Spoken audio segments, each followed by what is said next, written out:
So good morning, everyone. Welcome to live session for Roundtable. This is the 79th session. This is a think tank meeting, and today we are discussing on hematological changes in preventing viral fever.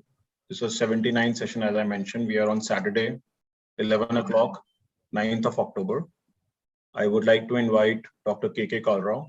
He's a former CEO of NABH and Director for Heart Care Foundation of India, to invite the speaker and the members on the forum. Over to you. Thank you. Thank you, Mr. Saurabh. Good morning to all, and I welcome you all to this 79th our weekly session of Heart Care Foundation of India. Today, before we start the topic, I will request Dr. Ashok Gupta to chair the session. And before I hand over to Dr. Gupta, just a little bit about the COVID update in India. Now, COVID-19 in India situation is quite okay, comfortable. For last definitely few days or other months, 4 or 6 weeks, there is a decline.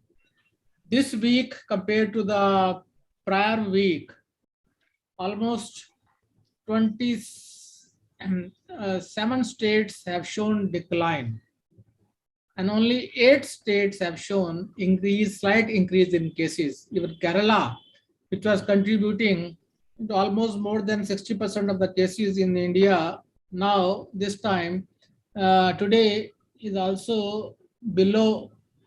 It's only 10,944. And if we see in India, overall in the last 24 hours, 19,740 cases only has been reported with 248 deaths. And Maharashtra also has shown quite decline and only 2,620 cases and 59 deaths. Kerala 10,944. Karnataka also 397 only the last 24 hours. Tamil Nadu also 1,359. And Andhra also below less than 1,000, it is 693 and 6 deaths. J&K continues to hover around 100. The last few days, it is new cases are around, they're hovering around 100. Mizoram also has shown a decline now, and in the last 24 hours has shown only 950 cases and 2 deaths. So overall, situation is quite satisfactory. Vaccination, when we see, almost 71% of the adult eligible population had at least received a single dose of vaccine. And total vaccines doses administered as on date are 93.99 crores. These many doses has been administered. So this was about COVID update. And today now we'll be discussing hematological changes in the prevalent viral infections. And today's speaker is Professor Dharampal Lokwani. I welcome him to this roundtable expert group. He is a pathologist and a founder, Vice Chancellor of Madhya Pradesh Medical Sciences University and Professor and Head Department of Pathology, NSCB Medical College, Jabalpur, Madhya Pradesh.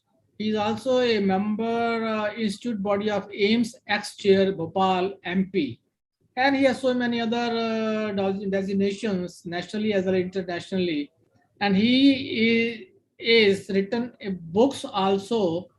The most important is ABC of CBC, Diagnostic Interpretation of Histograms in Hematology, published by the JP Brothers. This book is known not only nationally, but also liked and being sought in international level also. And another book he has written is Arts and Commerce of Hospital Management, Instant Solution to Hospital Problems. And he's editor of approximately 25 magazines, journal, and souvenirs.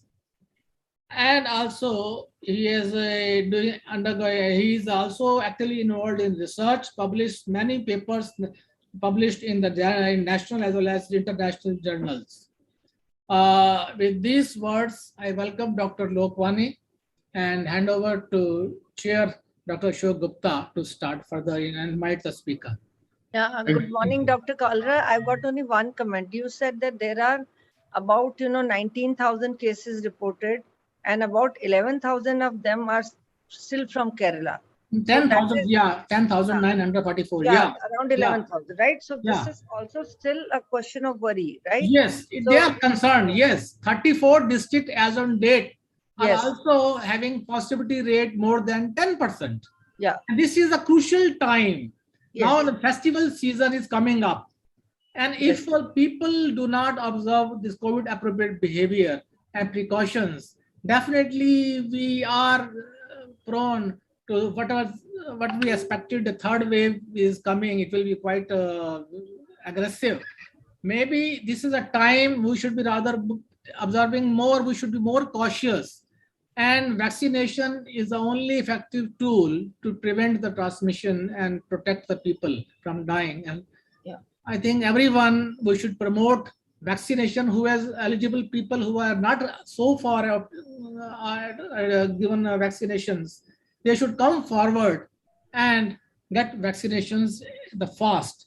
And everybody should still avoid visiting crowded places, as well as we must double mask as we have been recommended in the past also. When we are moving out of the houses, double mask must be used. Yes. Thank you so much, because I was just observing that, and Kerala has got very good immunization also. Yes. So we can discuss that later and let Dr. Ashok Gupta take over. Good morning, Dr. Gupta. Thank you. Good morning. Good morning, everyone. Thank you, Dr. Kalra. Thank you, Dr. Garg. Thank everyone, Dr. Chamkar and Dr. Lokwani. Yes. Thank you very much. Indeed, a pleasure for me to introduce Dr. Lokwani, which has been very well done by Dr. Kalra. I happened to meet Dr. Lokwani about 7 or 8 years before, when I was in the Medical Council of India, and I was very much impressed by his persistence for knowledge. And I was also involved with him when he was the first and founder vice chancellor of the Health University of Madhya Pradesh. And I, being born and brought up in Madhya Pradesh, I have a special linkage for him. So without wasting much of time, I would just want to have two comments. Today's news, there was a mention that the third wave may come in October to November, December, because of the festive season.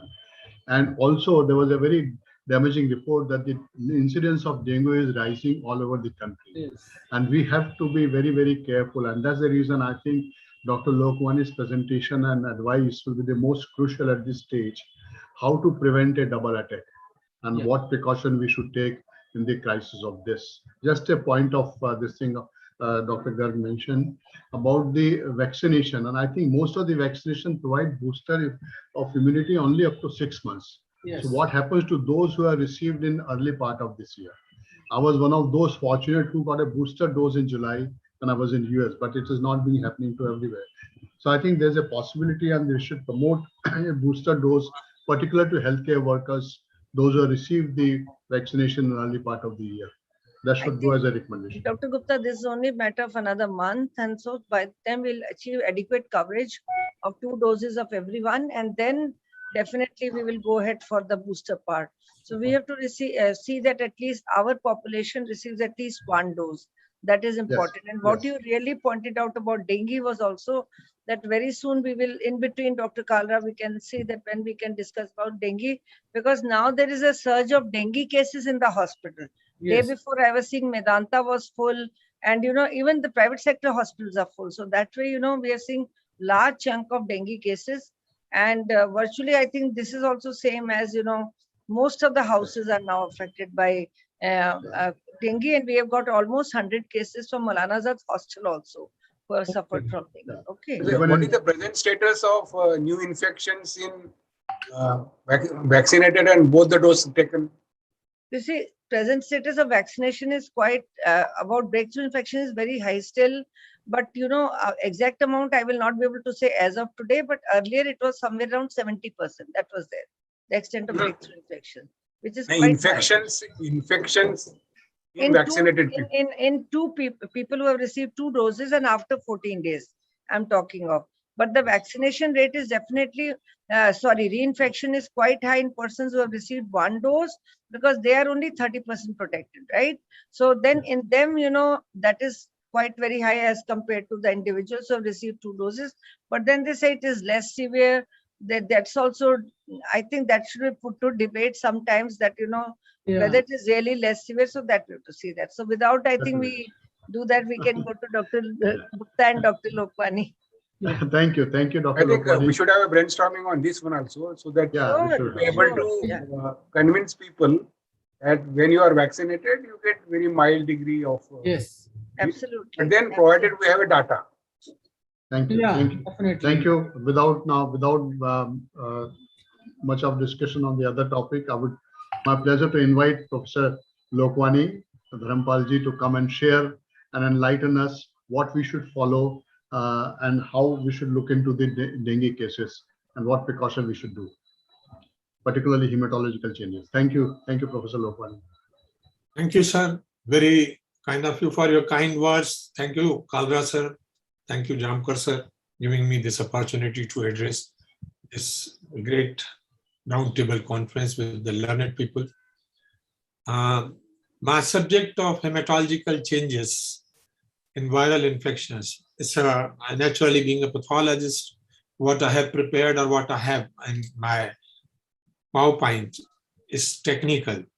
And I'll try to reduce that technical aspect and just jump from it, and we'll come to the clinico-pathological aspect and the importance of those technicalities. But yet we are supposed to know all the technicalities of both these diseases in virus and hematology, because unless we understand, the monitoring becomes difficult. So I'll try to make it as simple as possible for the non-pathologists in this subject. And right now I'm going to share the screen. Just convey me whether it is visible or not. Yeah, thank you.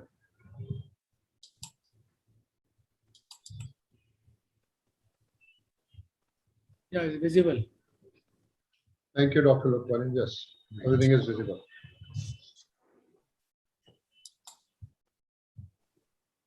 Make it full screen, please.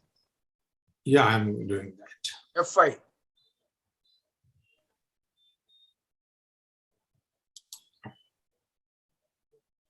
Is it okay, sir? Yeah. Yes, perfect. So, sir, hematological changes in prevalent viral infections. We just now discussed the scenario. We all know about, I'll not go into the detail what we have faced in last 2 years in the pandemic, and now additionally with the dengue. And there are situations which are other than these designated 2 viral infections. There are cases, many cases where dengue is negative, where COVID is not there, but there are hematological changes, and particularly platelets, thrombocytopenia and fever. These cases are showing constant down platelets, and we are not able to really come to the pinpoint diagnosis. That is a third group of it. Now with this, because the viral changes in hematology, there are some changes in the RBC group, there are changes in the WBC group, there are changes in the coagulation profile in procoagulants and anticoagulants and everything. But the maximum important thing which we are going to discuss is platelets. That is one parameter which is vital from the diagnosis point of view, from prognosis point of view, from monitoring point of view. Sorry.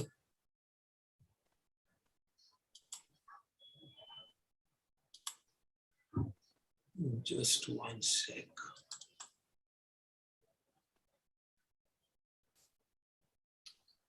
Yes. So what my contents, and I have divided it into just few words and few slides for what is CBC. Then hematological changes in diagnosis and prognostication of prevalent viral diseases. Then something about COVID and something about dengue and other viral diseases and hematology. Now, hematology today is totally restricted to two things. One are cell counters, one is a flow cytometry. Cell counter is again a flow cytometer.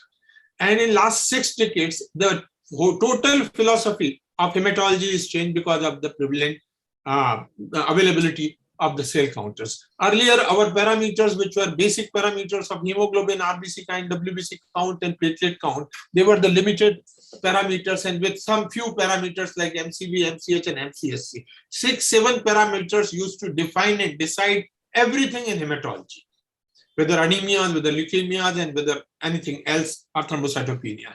But today, these cell counters, which started with the single parameter, then 3-part differential, 5-part differential, 7-part differential, and most advanced, the stations of the hematology, which are there by different companies. And they have created so many new parameters.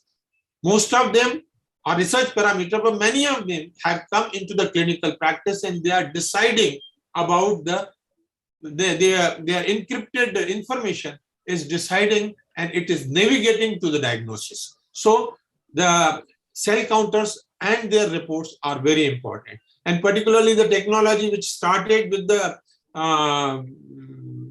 impedance and then light, and then it has come to the laser. The most modern 7-part differentials are coming with the laser technologies. And with this, we are able to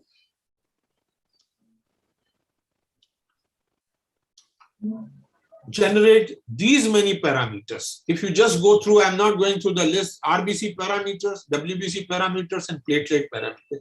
The total comes around 46 parameters which are available for information. You know that CBC is one thing which is done for every patient, irrespective of the disease, irrespective of indoor or outdoor patient, and it is repeatedly done, can be done very easily, very cheap, available everywhere in every hospital, and that report is always with the patient on your table. If a shrewd clinician can truly interpret these parameters, the costly investigations can be avoided, invasive investigations like bone marrow examination and others can be avoided, and we can truly reach to or minimize our scope and minimize our diagnostic range, and we can just have navigation to reach to our final diagnosis. And that is most important with the modern days of CBC. Now, this is the most advanced cell counter producing this report. If you go through it, see, these are the different parameters which are numerically there. They are very informative. RBC, WBC, platelet, there are many, many parameters here. Additionally, there are photographic parameters. These are the histograms. Now, they decide what is the mean, and they decide what is the prevalence of particular cell types. Now, these are the scatterogram. There is a gating of a particular cell in particular zone. The zones are defined like in this WBC scatterogram. Here are the neutrophils. Here are the eosinophils. Here are the atypical cells. Here are the nucleated red cells and bland cells and others. Similarly, this is another thing which has come up, which is a cytogram. This cytogram is divided into 9 parts, and this center part decides the normocytic, normochromic RBC. If it goes up, it is macrocytic. If it goes down, microcytic. If it is left, hypochromic. If it is right, hyperchromic. And even we can have the dimorphic type of anemia decided on this. Just imagine, if we can decide on CBC the types of anemia, we reduce the investigation load of iron estimations and vitamin estimations and other estimations. If we can differentiate between the thalassemia minor and iron deficiency, we can reduce the load of HPLC and electrophoresis. Similarly, there are many situations which are guiding us in the presence of blast cells or rare atypical cells, which we are going to see in the cases of dengue, which is very much decided by this atypical zone of the scatterogram. I'll show you in the slides to come. So all these parameters are generated, and what we need to know is to learn how to interpret it. This is a page from the book, which is a pictorial presentation of what see under microscope in disease, what is the histogram, what is the numerical parameter, and this side, what is the cytogram.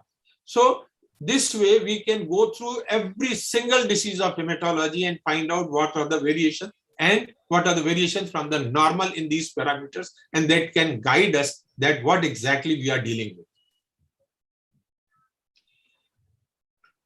Now, at this juncture, I would like to just enumerate few parameters which are platelet related because they are vital and they are relevant for today's lecture. So these are the few newer parameters. The immature platelet fractionation, a newer parameter with the sophisticated cell counters is available. This is a very, very important parameter because what happens, we decide about the platelet, its status, its thrombocytopenia, thrombocytosis, or what is to be done in these situations of severe thrombocytopenia, whether to transfuse the platelet or not to transfuse. In fact, nowadays, there are few more parameters which should be taken in consideration, and not only the numerical value of platelet only, that there is a low platelet, which commands or which demands or which warrants the platelet transfusion. No, IPF is one of those parameters. This is an immature platelet fraction or reticulated platelet, just like reticulocyte in the RBC, contains RNA. The IPF are the larger and strong subsets of the cells.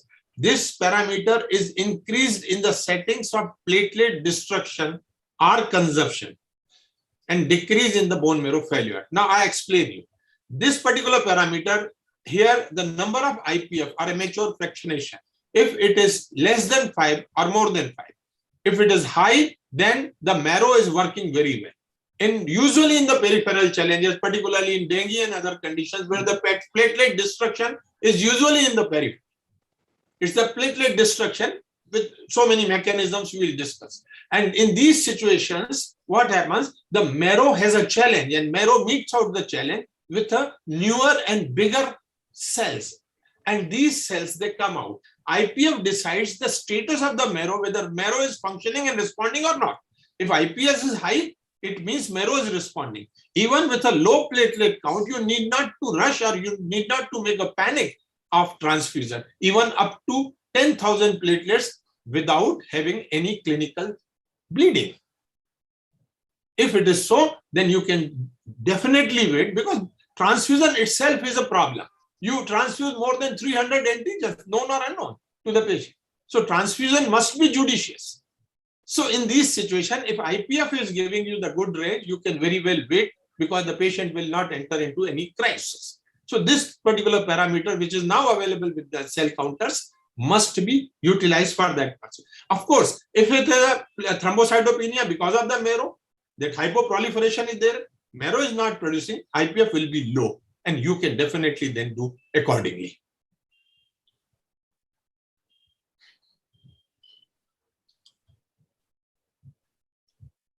I'm sorry, some problem with my shifting of the, merits of image, different between consumptive versus productive. As I said, if there is a peripheral consumption of the platelets, there will be high IPF. If there is a no production, it will be low. IPF can discriminate between the causes of thrombocytopenia. This is also valuable in the risk assessment of the coronary diseases. Then there is another parameter which we are getting from the cell counters is a large platelet larger cell ratio. This is a ratio which is showing us that there are platelets which are beyond the normal size of the platelet. And if they are more than 35%, then marrow is producing more platelets. See, these bigger platelets have better hemostatic capacity. They are also called commando platelets or mega platelets. They, even in a small number, can look after the hemostasis very well. So you can depend upon them. So this is another parameter which is very useful. Then there is a mean platelet volume, of course, an old parameter, but we ignored parameter. Normally, the measured platelets, the mean is about 7.2 to 11.7 femtoliters. But we get, I have many thousands of, hundreds of cases in my own clinic where I have seen this NPV going to 18, 20, even non-recordable. And these patients, even at 6,000 platelets, they don't bleed. Because those platelets are commando platelets, mega platelets, despite the fact they are low in number, but their hemostatic capacity is wonderful. So now what I'll emphasize at this point and then proceed, that IPF, platelet large cell ratio and mean platelet volume must be considered along with the platelet count and the clinical condition of the patient to decide whether to give the platelet transfusion or not. Now, with this background, we come to the hematological abnormalities in the viral infections. Naturally, CBC has a great role in this because it navigates. There are many mechanisms which are hematological in the hematological diseases. Naturally, there will be changes in the WBCs, changes in the platelets, changes in the RBCs, and definitely there is a change in the coagulation and fibrinolytic system. This is very important because what we have observed in COVID, you must be knowing there were not many things in the platelets, but all these COVID patients, they had, which we realized later on after few autopsies, that they had local or systemic coagulation. It was not frank DIC, but the pulmonary bed was full of microthrombi. And that is because of some changes in the procoagulant and anticoagulant mechanism, which was definitely caused by the virus.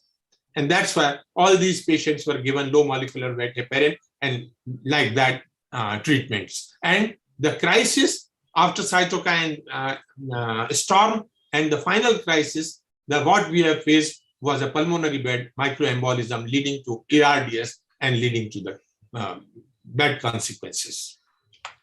Now, what is the mechanism? If you say red blood cells, then there is a direct attack on the hemoglobin by the virus, and there is a similar protein spike in the virus with the hepcidin and iron metabolism, which causes reduced hemoglobin and hemoglobinopathies. If I say what is the change in the white blood cell, then there is a direct effect on bone marrow by the virus and reduction in the total counts in lymphocytes and eosinophils. There is a sepsis-like situation which is shared in cases of viral disorders, and because of the high WBC and neutrophils in some patients, the crisis is there. There's a direct effect of virus on the ACE2 receptor on the lymphocyte, causing apoptosis of lymphocytes and atypical lymphocytes.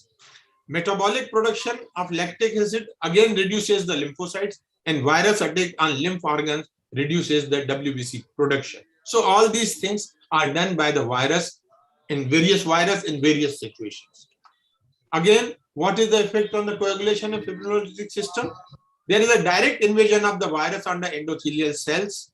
Immune-mediated damage is there because of the exaggerated complement-mediated damage, cytokine storm, neutrophil, extracellular traps, what is called nets, and damage to the blood vessels and endothelium, and tissue start coagulating on this damaged endothelium and exposure of subendothelium, and cascade is the coagulation cascade is triggered by tissue factor, and there is a consumption coagulopathy. The platelets are consumed, coagulation factors are consumed, there is a microembolism, there is a intravascular thromboembolic phenomena. All these things, they go together inside. And few things are there. The antiviral inflammatory response is also responsible for anticoagulant and procoagulant imbalance. And neutrophil nets also impossible. Activation of different platelet is also responsible.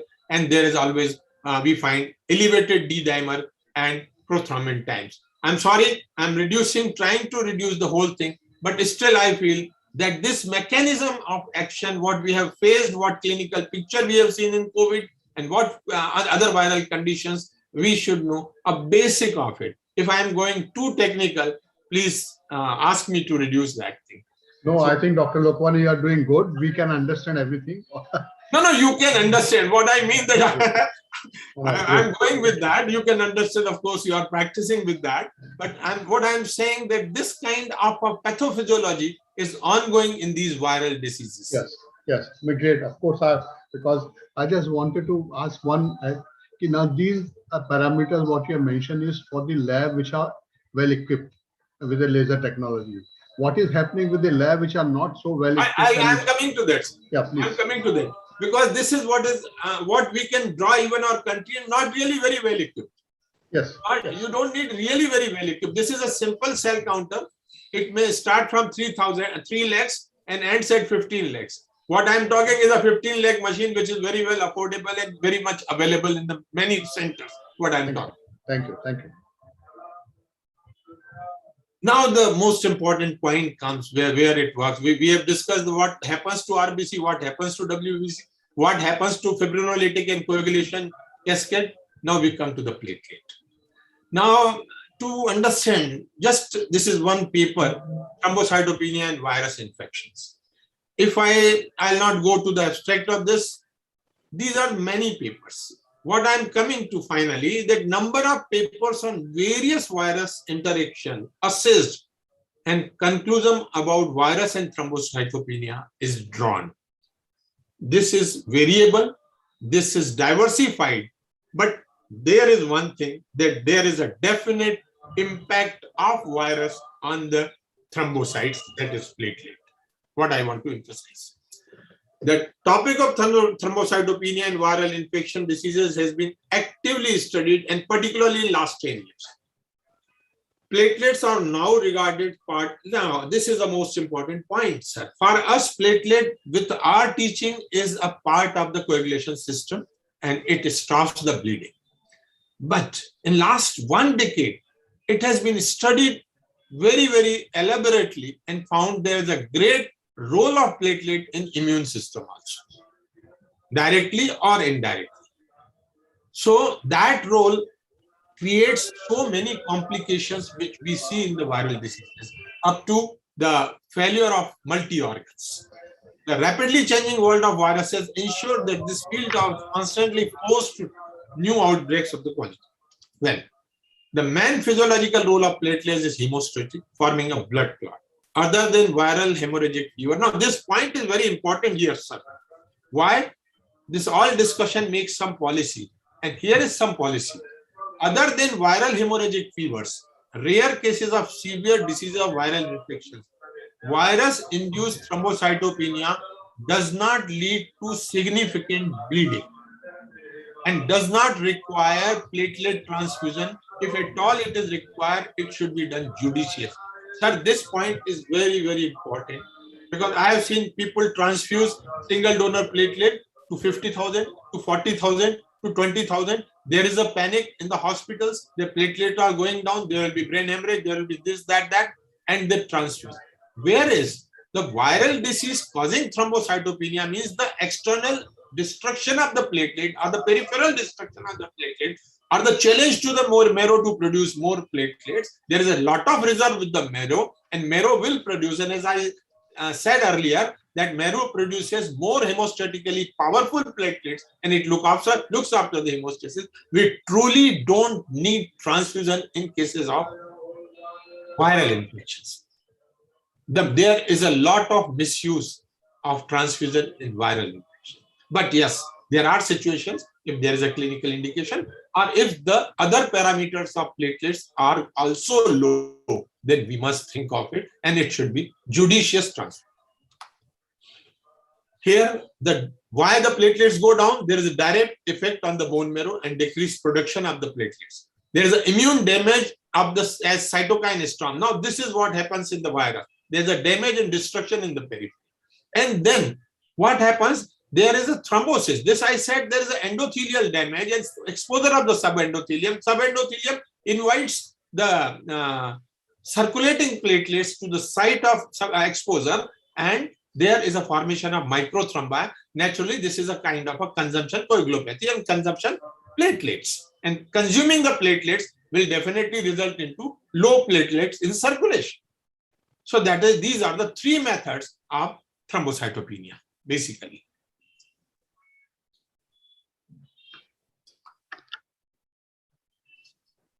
Now, what is the role of viral infection on immune system? Just few lines. The early non-specific response. The early non-specific response by inhibition of natural killer cell or activity or interferon limits the viral multiplication during the acute phase of virus infection. Next, the later specific immune response of humoral and cell mediated. So this is important for the COVID and as well as the response functions to help to eliminate the virus at the end of the acute phase and subsequently to maintain a specific resistance to reinfection. Now, this stage, we say that viral is we don't get second time viral because of this particular type of immunity. Platelets are known to influence the innate immune response through regulation of maturation and activation of platelets immune cells like macrophages, neutrophils, and other dendritic cells. So this is in short the immune response and the virus. Early response by natural killer and other cells, and intermediate response, humoral and cell-mediated immunity, and then response to the macrophages and neutrophils.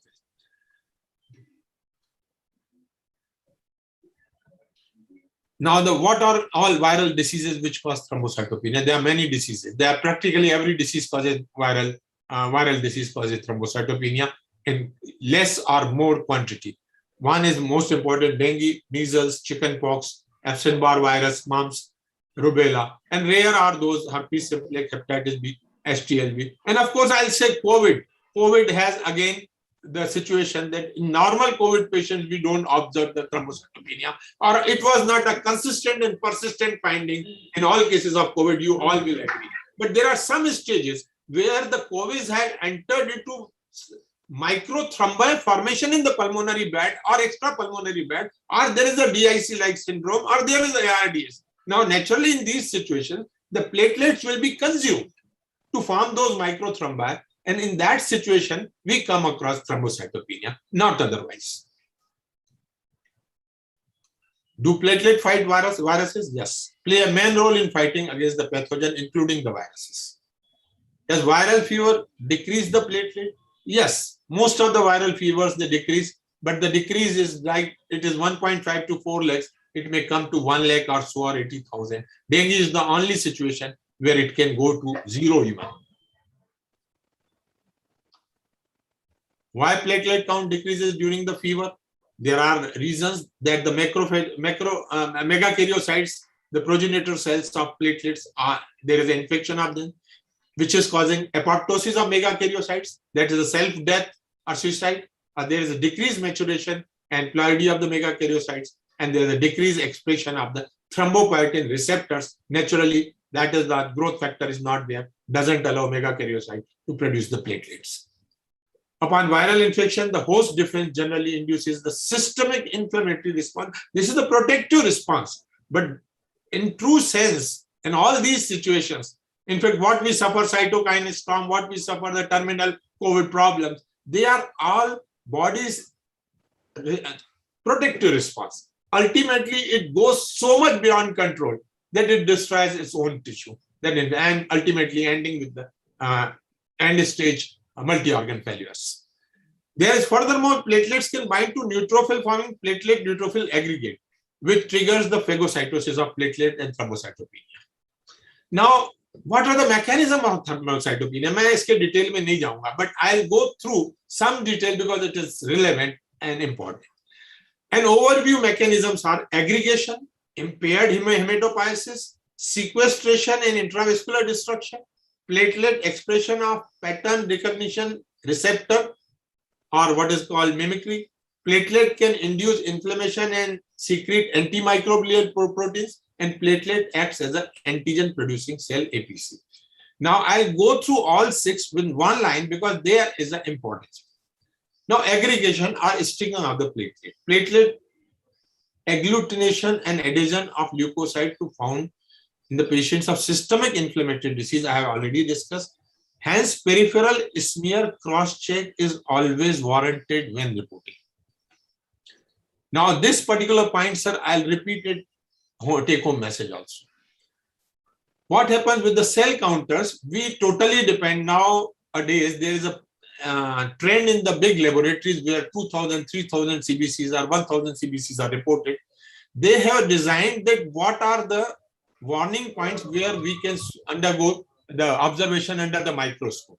So some laboratories have 10% validation manually, some have 20%, but they are not going 100%. In these cases, when you are dealing with such COVID or dengue type of cases, everyday monitoring should be by the cell counter and manually also, because certain features are there which can only be seen under the microscope. Then second, this is sequestration. of platelets. This is primary mechanism which leads to the correction of thrombocytopenia by using the steroids. Here you can correct it by steroids. That's why this mechanism understanding is very important. Then platelet expression of pattern recognition. This is kind of a confusion of the body, whether foreign or personal. That is also called antigenic mimicry. This is another situation where steroids and immunosuppressive drugs, they help. Then platelet-induced inflammatory phenomena, I told platelet X antigen, and this also already I told. Why do we need to understand? A proper management is possible only when we know the mechanism of action. With this background of the whole hematology, I come to the disease specific because time is limited. I'll just go faster. So now we come to the disease. The first thing we will discuss the hematological changes in cases of coronavirus. We all know about the detail of this particular thing. Now, in COVID, what all we do? We go with the clinical manifestation. We go with the CT scan. We go with the gold standard molecular diagnosis. But all these things are a bit difficult. CT may not be available everywhere. Molecular testing may not be available everywhere. But CBC is available everywhere. So what is most important is the hematological diagnosis. What all we see in hematology? CBC test is primary method to screen suspected COVID. Total WBC can be normal or decreased in early infection. Lymphocytopenia and eosinophilia are often observed. Sir, this is very important. We will be detailed discussing about lymphocytopenia. Elevated C-reactive protein and elevated ESR. Elevated D-dimer may be there. Alteration of T-cell subpopulation can be observed with CD4 reduction. Of course, this is sophisticated. Now, CRP fever, it's an acute phase reactant, may be high in any kind of infection, even bacterial or viral. So not specific, but has defined a high CRP has been consistent in cases of COVID cases. So C-reactive protein is acute phase protein inflammation and infection. CRP increases within 4 to 6 hours, peak at 36 to 50 hours, and about 100% cases. The level may be any high from normal 10 times, 20 times, 200 times. The level of duration of CRP and length of CRP high decide the severity of infection. Majority of studies of coronavirus infection showed that CRP level was elevated markedly in all patients, especially who were critically ill. Morphological changes, yes, they are very, very important. That's why I said, go to the microscope back, despite your best of the cell counter. That is very important because that you cannot sometimes see with the cell counter, such as abnormal shapes of nucleus and cytoplasmic granulations in the cells and in the platelets. Apoptotic immature granulocytes are observed on the peripheral smear due to turbulence in cytokine storms. The cytokine storm hyperinflammation are thought as possible causes of factors that make the changes in the morphology. Immature granulocytes are sometimes seen and they are very important to report. Now, clinical significance of CBC, WBC morphology in diagnosis of clinical course. This is a very important paper. I'm coming to the conclusion, directly jumping to it. The purpose is to see the monocytosis and to see the monocytosis, morphological, vacuolation and other changes. What conclusion he has observed that hospitalized patient with COVID-19 should undergo a comprehensive daily CBC with manual WBC differential to monitor for numerical and morphological changes predictive of poor outcome and signs of disease in progression. Now, this statement is very, very important here. Most of the sophisticated labs, they don't go for the microscope and they simply deliver you the report generated by the system. But here, in a monitoring, this particular factor is very important. Now, another factor which was widely discussed during the first wave of COVID, and that was NLR, and a new prognostic indicator that denotes a neutrophil to lymphocyte count ratio. It is calculated from CBC results, from the absolute count of neutrophil and absolute count of lymphocytes, not by the percentage. These cell counters, they give you percentage of all parameters as well as the absolute counts of all parameters. So NLR is calculated by the absolute count. A study in the Beijing gave the cutoff of NLR 3.13. So they decided, if anything with the sensitivity, then this 3.13 had a sensitivity of 0.87 and specificity of 0.71, fairly good. I'll not say very nice, but fairly good sensitivity and specificity. This NLR with 3.13 and other parameters, comorbidities, age of the patient, and condition of the patient. They decide whether the patient should be treated at home, whether the patient should be treated at the primary center, whether the patient should be treated at the tertiary center, or whether the patient should go directly to the ICU. So NLR has that particular importance in deciding, and this comes from the neutrophil to lymphocyte ratio. Now, if you see high neutrophil count, which we come across initially, then low lymphocyte count, you can make out from the this is high neutrophil, and day-wise this is a dipping of the lymphocytes, and just see here day-wise NLR, very high NLR, and non-survivors. This line represents non-survivors. This line represents survivors. So NLR was normal here, and it was high, and it was very high in cases which could not be saved, unfortunately. Another parameter is they are less sensitive as a platelet lymphocyte ratio, or PLR. Elevated maybe prognostic marker. The specificity is just 0.44 and sensitivity is just 0.77. Meta-analysis said that PLR to be elevated in severe compared to the non-severe COVID cases. But at the same time, it is so heterogeneous that cannot be dependent. Yes, platelet reduced sometimes, as I said, when it goes to the intra exposure of the subendothelium, then platelets are reduced in COVID. Now, these are the theoretical things which I would not repeat.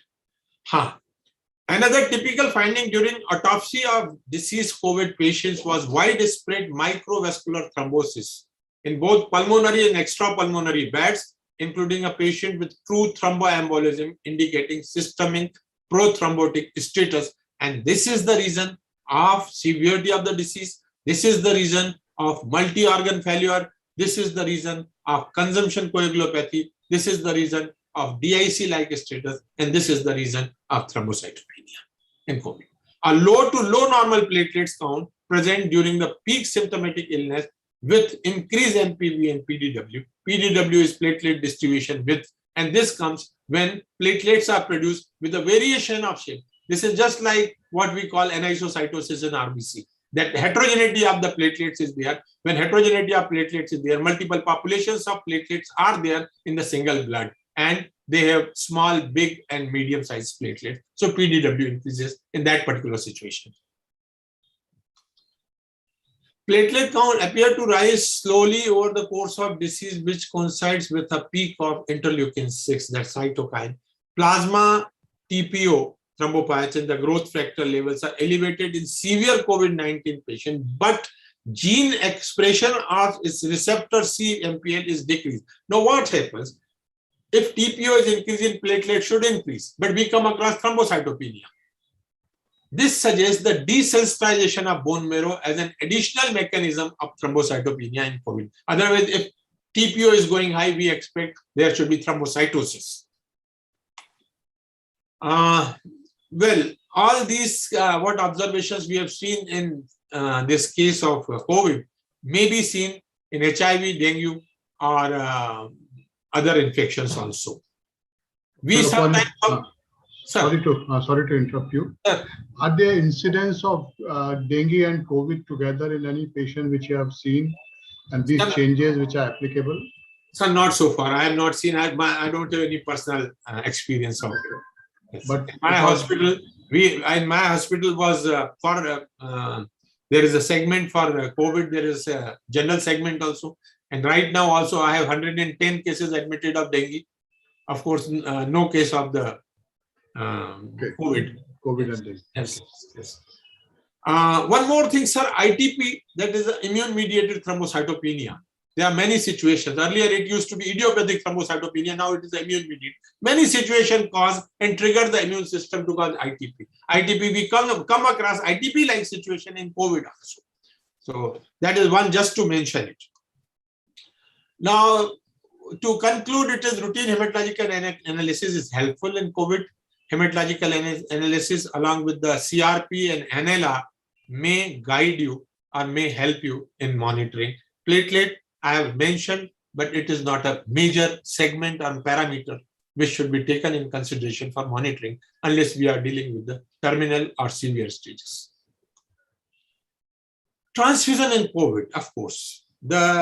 One of the studies which was a good study, I found about 13.4% hospitalized cases were transfused, 11% received RBCs, and 2% only received the other components like plasma and platelets. So that's not a very big figure. It means there was not much requirement of the blood. Yes, still the blood bank had crisis, and this was because there were no donations during the lockdown and COVID periods. Now with this, I switch over to dengue. If anything left, we can discuss. I think I tried to cover all hematological aspects of COVID. Dengue endemics, as we know, are going on for centuries. In India, about 7.5 to 32.5 million cases are there. We come across all kind of dengue, 1, 2, 3, 4 varieties, and we come across the whole spectrum of the disease from asymptomatic to undifferentiated febrile illness to dengue fever to dengue hemorrhagic fever, and ultimately some cases of dengue shock syndrome. We have the full spectrum of possible, and we come across everything in our day-to-day practice. Now, this is a self-limiting disorder and may be lethal in some. Dr. Kalra, I think this is a very important topic. So maybe request Dr. Lokwani to have a second session, because whatever discussion on COVID is pertinent and very important, which can form a recommendation of the brainstorm meeting. So I think we'll just finalize the recommendations to be done based on his research.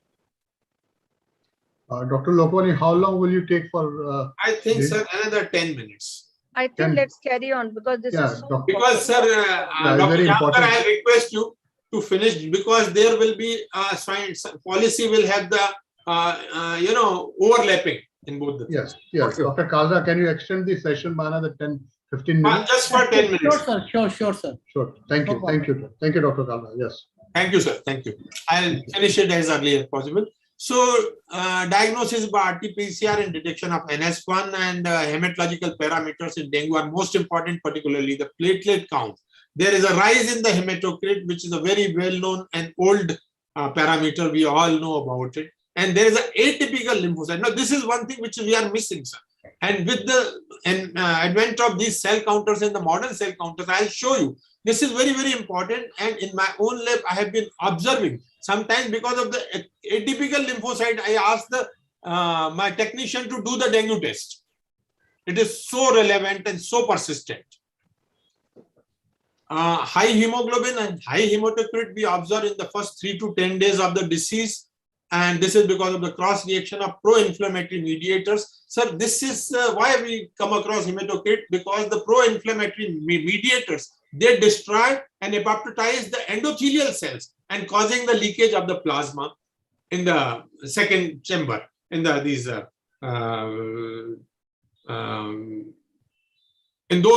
areas where it can be leaked.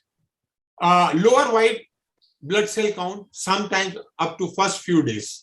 But yes, it should not be ignored. I have seen most of the dengue cases, their count is usually from 3,000 to 5,000, sometimes 2,000, sometimes 1,500 also. So leukopenia should not be ignored in this season particularly. And lower platelet count, of course, we all know.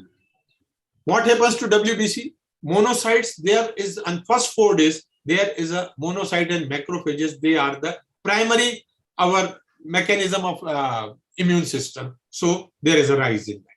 The parameter can be used to predict the severity. I have seen monocytosis of 20%, 25%, 28% or more in these cases. Other conditions associated with monocytosis are there, other viral infection, enteric fever, HIV, malignancy. Yes, now I come to this particular picture.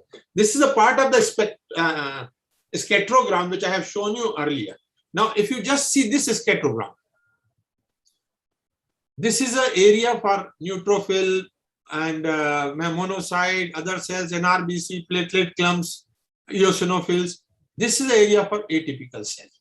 If you see this scattergram, this is showing a gating of the cells. Gating is just a gathering of the cells in this zone. And most of the times when printout is there and I am on the microscope, I don't read anything. This color comes here and I say, just go and find out whether this is a dengue positive. And 99% cases it comes positive. These are the atypical cells, lymphocytes, which come here, or modified lymphocytes, or activated lymphocytes, what earlier we used to call. These are those cells, and they are gated here. Other findings, of course, not very important. Platelet activation factors, another. Now, this already we have discussed how the platelet are destroyed in these things. I will not repeat it. This is a repetition. I'll go fast. Platelet can directly activate and circulate in particles which immune factors release and the infection. This activation induces upregulation of platelet adhesion to the endothelium. I have already discussed. Activated platelets undergo degranulation, and thrombocytopenia and platelet dysfunction, they go hand in hand during the dengue infection. So why there is a low WBC? Leukopenia in dengue fever may be caused by virus-induced destruction of inhibition of myeloid progenitor cell. Why there is a thrombocytopenia, to summarize? Result from destruction of the peripheral platelets and bone marrow megakaryocytes by viruses, which consequently reduce the platelet production. And what is the sequence of event in dengue? First, there is a monocytosis, then there is a leukopenia, then there is a thrombocytopenia, then there is a raised hematocrit, and then there is an atypical lymphocyte, and that is the stage of how they proceed in case of dengue. These are certain other viruses also show influenza virus, H1N1, they also show some kind of thrombocytopenia. I will not go into the detail. Chikungunya virus has no thrombocytopenia, and that is how we differentiate. Normally, chikungunya and dengue, they come together in the same season, and we have overlapping of the cases. Apart from the painful situation in chikungunya, thrombocytopenia, the platelets are one thing which is not there in chikungunya, and it is there in dengue, to differentiate. Sir, I come to my final slide, the take-home message. Viral disease is not a diagnosis of exclusion anymore, which used to be earlier. Hematological changes are good navigation tool to diagnose. CBC is most frequently done, easily available, yet most informative in investigation. Daily monitoring of automated data of CBC must be manually validated. Transfusions of all blood products warrant rational use with the help of newer parameters available. Thank you, sir. I think you will not like that I am closing this with an unauspicious skull. That should not be there. But sir, if you just look at it with my eyes, there's a woman in vanity, and she is a beautiful woman there, and that's a vanity mirror there. My final take-home message is, eyes can see only those things which brain knows. Thank you very much for all your concern and listening. Thank you, Professor Lokwani. It's a wonderful presentation. You made it look so simple and easy for all of us to understand the importance of CBC. And I think as a take-home message is very, very vital. Please stop screen sharing, please, sir. Yeah, I will open this for comments and discussion. And Dr. Lokwani, please stop sharing the screen. Okay. Lokwani, Sir. and Professor Jamkar and Dr. Garg before I put my comments on this. And a very, very vital topic. You made us understand so beautifully. Still screen is on. Yeah, Dr. Dr. Lokwani? Sir, I'm trying. Yeah. Okay, thank you. Thank you. All fine. Thank you. Now, I did it, Dr. Kwani. yeah, in view of the some of the questions which are came to my mind and which I'm sure others also would like to. Professor Jamkar and Dr. Garg, you have some questions to comment to Dr. Lokwani's presentation? Sir, you are muted. Yes, Professor Jamkar, yes. It was very informative and innovative session. And main aim of our all brainstorming sessions is to get most intellectual guy in the expert in the field and get those recommendation points to be submitted to Government of India or appropriate authorities. I think there are at least 5-6 points which I learned, which could be make life of a clinician very easy in diagnosing and management of COVID. So maybe I would request Dr. Lokwani to come to 5-6 bullet points, which could be converted as one of the recommendation from Dr. Kalra. Yeah. Can I come in, Dr. Yeah, please, Dr. Garg. Yeah. Thank you. Dr. Lokwani, thank you. It was very comprehensive. But I'm thinking from the perspective of Ayushman Bharat that we have a well-defined machinery under Ayushman Bharat. So what do you think should be done at the community health officers level, where now we have got 12 task force committees and there's a lab? Then what should be done at district hospital level and in between at the PHC level or CHC level? So that will be, because you see, we cannot, we do have a kind of a system in place, but we need to also see that we can avoid too many referrals also, and how we can empower our, machinery with the help of, these tests, and what are most feasible options at different levels. Because we have to think from the country's perspective that this is one thing. You gave a very, very good talk, but only thing is, as a public health expert, I think that, now, when the person comes with these symptoms, these are the possibilities which can be done at the level of health and wellness center. So like these were my queries. Thank you, Well, Dr. Garg. Yes. I appreciate your concern and I appreciate your question also. I will say what we have discussed is for our resource constrained society only. Right. Because those things which I discuss, they come from the very basic investigation CBC. This CBC goes to even the remotest place where it is. Yes. My recommendation is only one. Unfortunately, despite everybody at the village level also is having ordinary mobile phone with him. And still we are doing manual platelet count, which is a crime. Not even a person of my stature who has 42 years of pathology experience can give you a right manual count of platelets. Right. Normally they ask me, please confirm manually. And I write only one sentence without going to it, except for few situations where EDTA-induced thrombocytopenia is there. And that's why I see the slide. Otherwise, I normally report it consistent with automation. Sometimes I'm surprised when the pathologist writes 72,000 platelet. My God, मेरे खुदा भी नहीं गिन सकते उस पे 72 exactly. It's impossible. And we had been giving when there was no facility. All right, we had a formulas कि अगर एक microscopic field में 10 देखते हैं तो 1 लाख हो गए, 5 देखते हैं तो 50,000 हो गए. All right, but not in today's era. When a cell counter is just available for 2 lakhs rupees, which is not a big money anywhere in the healthcare system. And every patient has to go for this particular, and it's a time saving, it is consistent, it is a dependable investigation. So even to the smallest PSC or CSC, there should be a 3-part differential, which is costing 1,80,000 rupees just, and giving you 22 parameters, which decides so much. And second thing, what the people should know, and the clinician should know, and the pathologist should know, the interpretation of those 22 parameters. Yes. They should not throw the report with the 2 parameters. कि platelet देख लिया और CBC देख hemoglobin देख लिया. So if this comes, I say the recommendation that this particular investigation. See, when I wrote I'll just take 1 minute. When I wrote this book, I went to great Dr. M.B. Agarwal, a great hematologist, and I said, sir, write forward. He said, I'm sorry, I won't write. And I left my book there, that script. After 15 days, he called me, can I write the preface? You know why? He said, I thought a most preliminary investigation CBC and the person coming from a small village, town, is writing 200 pages on CBC.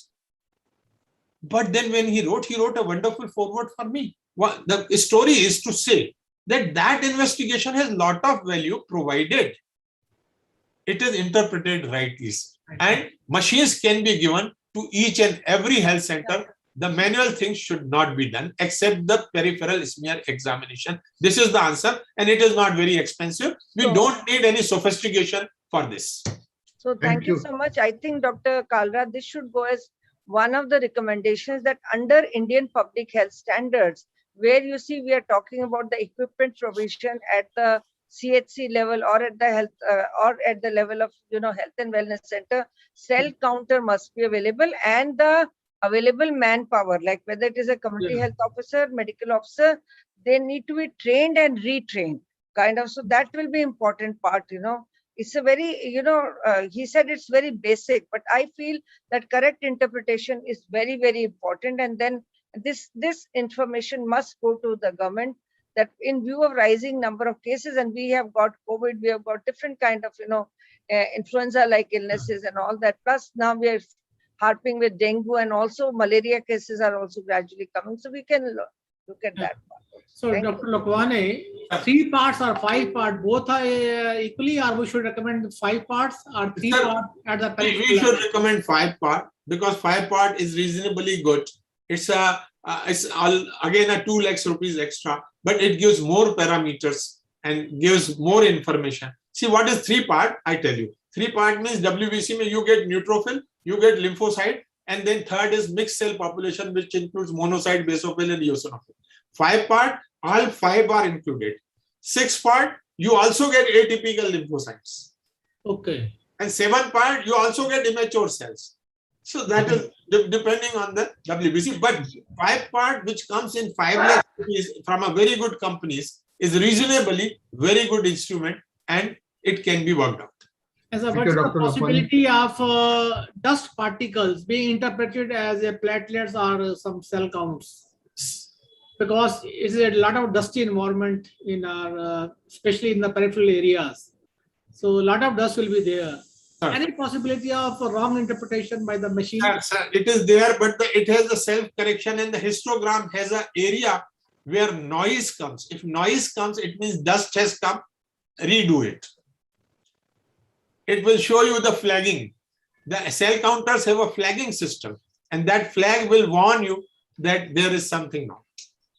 Dr. Lokwane, I have one very basic question. Sir, please. I mean, you have really shown the importance of CBC, which many of my hospital reports also, they are all investigations being said, but not the CBC. And I say CBC is a basic investigation which has to be done. What you mentioned that every day it has to be done to know the progress of the condition like COVID, and how useful it will be the platelet count or overall CBC, which is indicative of progress.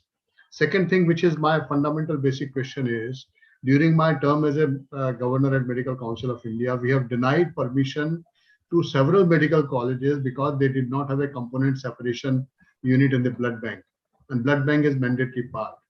In your opinion, blood transfusion is not really necessary for all cases of dengue, and that was one of the reasons in the case of dengue, when we need a platelet concentrate to be given, it should have a component separation. But now what you have said, platelet concentrate are hardly ever indicated for very severe cases. Yes. So how vital it is to have this parameter of platelet component separation as an integral part of blood bank, and blood bank as integral part for permission for running a medical college. You being a vice chancellor and you being the expert in this aspect. Sir, I'll answer both the questions. First question is the regular monitoring and daily. See, daily or alternate day depends on the condition of the patient. Why I say CBC must be done regularly for monitoring? It is not single parameter, only platelet. Hemoglobin, WBC, whether the hemoglobin is down, something is going wrong. Hemoglobin suddenly going down, probably or some of the drug is causing, he is G6PD deficient, and suddenly you find from 11 gram to 7 gram because some medicine has gone, which has caused the hemolysis inside and that there. So there are so many situations where going hemoglobin down, alarming. Going WBC is up, alarming. Going WBC is down, alarming. Increasing NLR, alarming. Lymphocytes going high, neutrophil going down, alarming. Platelets going down, alarming. So all these situations, there are many things which come in single investigation. और single आपके पास 40 चीजें 35 चीजें लिखी हुई है, एक भी चीज इधर से उधर हो रही, तो you can at least see what is happening. You can question yourself. One thing. So CBC is very wonderful investigation for monitoring. Number. I'm coming to the blood bank. Sir, for the medical college, not only blood bank with component is necessary. I would recommend that every medical college blood bank should have apheresis machine also, which most of the blood banks are not having. You get 5,000 increment of platelet when you give the platelet from the simple components. And you get 30,000 increment when you take the apheresis or single donor platelets. And you avoid the 6 transfusions. So 1,800 antigens you are avoiding, 6 different donors. So what I say, component is must. Sir, whole blood concept is nowhere in the world because you cannot give whole blood and load the patient the cardiac point of view. So you have to give red cells in anemia, not the whole. You have to give platelets when platelet deficiency is there, not the whole blood. You have to give single donor platelets when you need better increment of the platelet count. So a medical college, at least, I'm not talking PSCs and other places, medical college blood bank should be up to the mark, fully equipped, component therapy, as well as component facility, as well as apheresis facility. There are many situations where plasma apheresis is needed. In COVID itself, if you remember in early days, ICMR recommended the convalescent plasma. That time there was no apheresis machines. Of course, later on we realized that that was not very useful. But then plasma apheresis is needed in so many Guillain-Barré syndrome like situation and other situations. So blood bank of the medical college should be equipped with the components, should be equipped with the apheresis machine. Thank you. And I'm so happy that Dr. Kalra could manage to invite Dr. Jashi Sharma to talk about transfusion medicine the coming week. And I will be very happy if you also join us for that session. Dr. Kalra, is it possible for Dr. Lokwani also to join us for this? If he is available, he is free on that next Saturday. Most welcome, sir. Sir, send me the link. I'll definitely join. Yeah. Be happy to join. Thank you. Thank you very much. And I think we have already exceeded 20 minutes. Any more questions or suggestions? Otherwise, Dr. Kalra can brief the entire discussion point and make a recommendation based on the condition. I will write. Yeah. Thank you, Dr. Lokwani and Dr. Ashok Gupta ji and all attending the session. It was a wonderful talk today and very, very informative and useful for the practitioners, especially in the peripheral areas.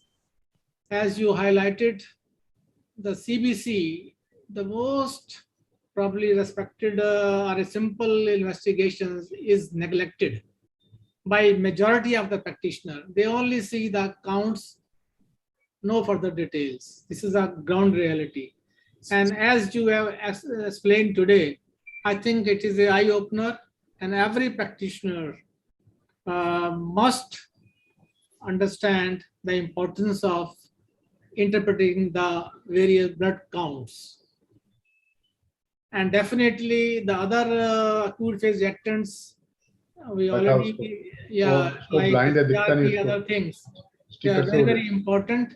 And clinicians always should work together with the lab people. It's a clinical pathological or microbiological teams. They should all work together for managing a case. And definitely we'll frame next week. We will also finalize the key recommendations to be sent to the government in the first few minutes. I will frame few, and then next week we will discuss this so that we can send it to the government. Thank you, sir.